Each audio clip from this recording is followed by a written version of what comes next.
goodness, did the Pacers just stink in Charlotte. They lose by 20 to the Hornets despite being up 13 in the middle of the third quarter. Awful performance for the Pacers, who fall to 4-5 on the season. A chance to get over 500 for the first time since they were just 1-0, and they fall flat on their face for so much of this game. And a very uncharacteristic way to lose, right? We've seen the Pacers lose games in the clutch for really the last 2 years. We've seen their defense cost them time and time again. That kind of stuff is expected. To lose like this, where their offense totally fails for significant stretches of the game, was so weird. They had Pascal Siakam rolling at times. Ben Mathurin had a fine offensive game, but other than that, nobody was effective. In fact, the third best shooting percentage on the Pacers in this game was Quentin Jackson, a two-way contract guard who went 3 for 7 for 7 points. They were not efficient at all. They could not get what they wanted, and that's how you lose to the Hornets. To me, the stat that I would say is the key thing that describes what I just said is the second quarter. The Pacers actually defended well in this quarter, but they scored 18 points in the second quarter, right? That's not going to cut it. Then they hit 64 on the scoreboard with 6 minutes to go in the third quarter, and for the final 18 minutes, they scored 19 total points. They finished with 83. That means if you add the 12 minutes of that second quarter and the 18 final minutes of the game, that's 30 minutes of action where they scored 37 points. That is comically bad for 30 minutes of basketball. 37 is something the Pacers can and have reached in a quarter this year. I think they just did that on Wednesday against the Magic, who are a much better defense than the Charlotte Hornets. So the Pacers just stunk on offense, and as soon as Brandon Miller busted open their defense, the game was over. They had no chance of keeping up without that. And so a lot of people who are mega optimists or whatever would point to this game and go, look, the Pacers didn't have two starters, right? Andrew Nembhard didn't play, announced his out right before the game despite being listed as probable for this one. And then I think got an available designation and then late scratched. He was out.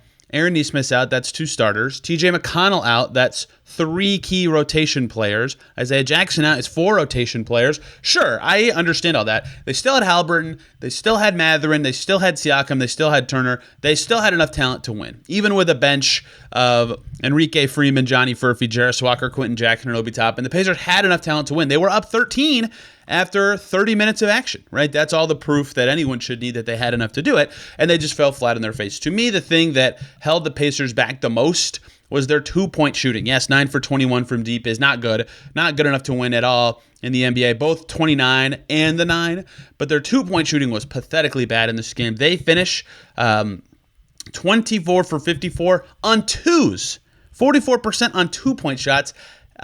They were 21 for 39 from 0 to 4 feet. That put them about 10% below Charlotte. 39 is a good rim number. They just couldn't finish it all. 3 for 11 from 4 to 14 feet. That's 16% behind Charlotte. They missed every mid-range or long two shot that they took in this game.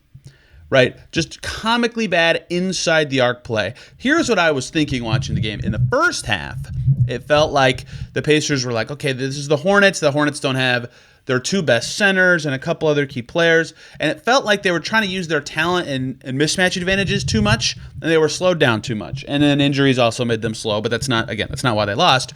And so they spent the whole half kind of doing that, and they were lucky that their defense was good enough to get by. And that's why the guys who are best in that kind of environment, Siakam and Mathurin, had 30 of their 44 at halftime. They can thrive a little more in a slowed down environment.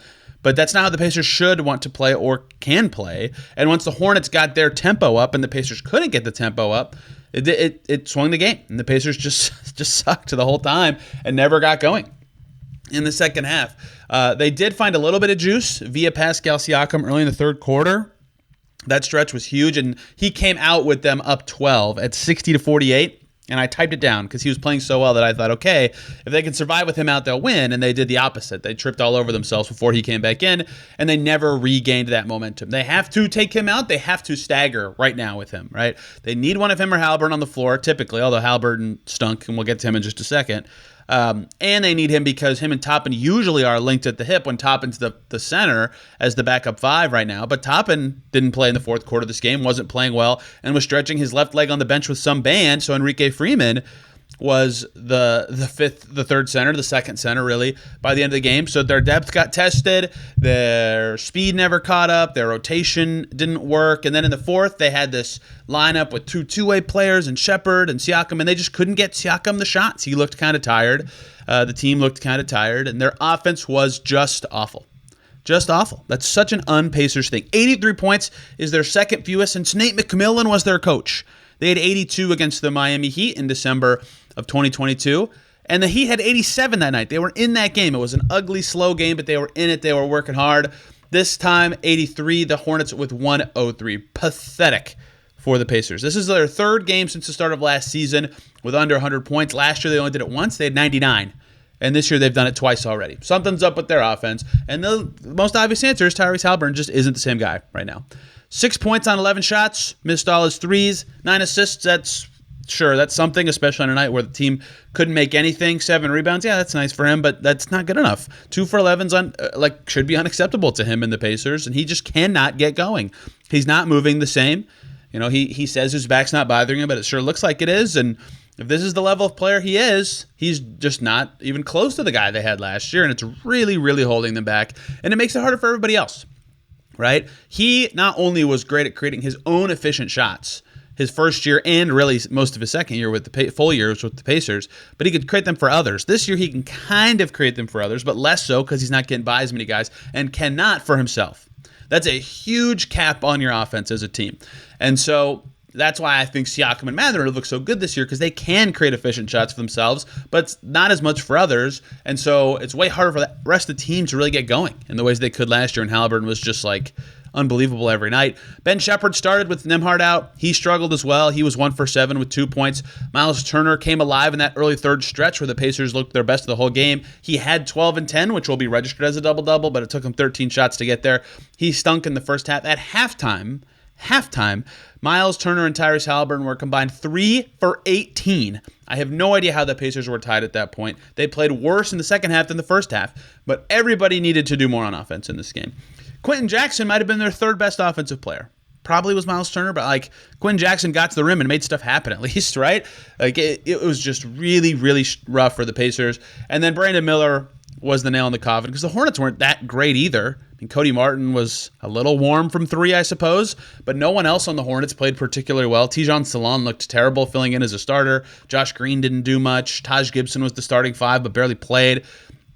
LaMelo was meh. They didn't get a lot from anybody except for Brandon Miller going crazy. He had 29 points, and a bunch of those came in a third quarter flurry. Moussa Diabate was excellent on the glass with 15 rebounds by himself, and that was it. The Hornets just needed a couple guys to play well because the Pacers were terrible. A couple guys playing an okay game is enough to win, and then Hornets did. Pacers now 2-3 in their last 5 against Charlotte. Worse against the Hornets than the Celtics in their last 5. I have no idea why the Pacers can't get up to play the Celtics. I have no idea who that team was that played tonight because they looked unrecognizable. Their offense stinks. They're not the same team as last year. They've got to figure something out. Oh, and they just have the New York Knicks in town on Sunday. Tough game to get right, but hey, they've beaten the Celtics and Mavs this season and lost to some teams they should have beat. It's impossible to predict what the Pacers will do in a game. We'll break down that game here on this channel. Depending on what happens, I'll be there. Pacers have just got to play better. They've got to find their offensive mojo. Back to 4 and 5. If you want longer on all these topics, the Locked On Pacers podcast will have more for you. Thanks for checking in, guys.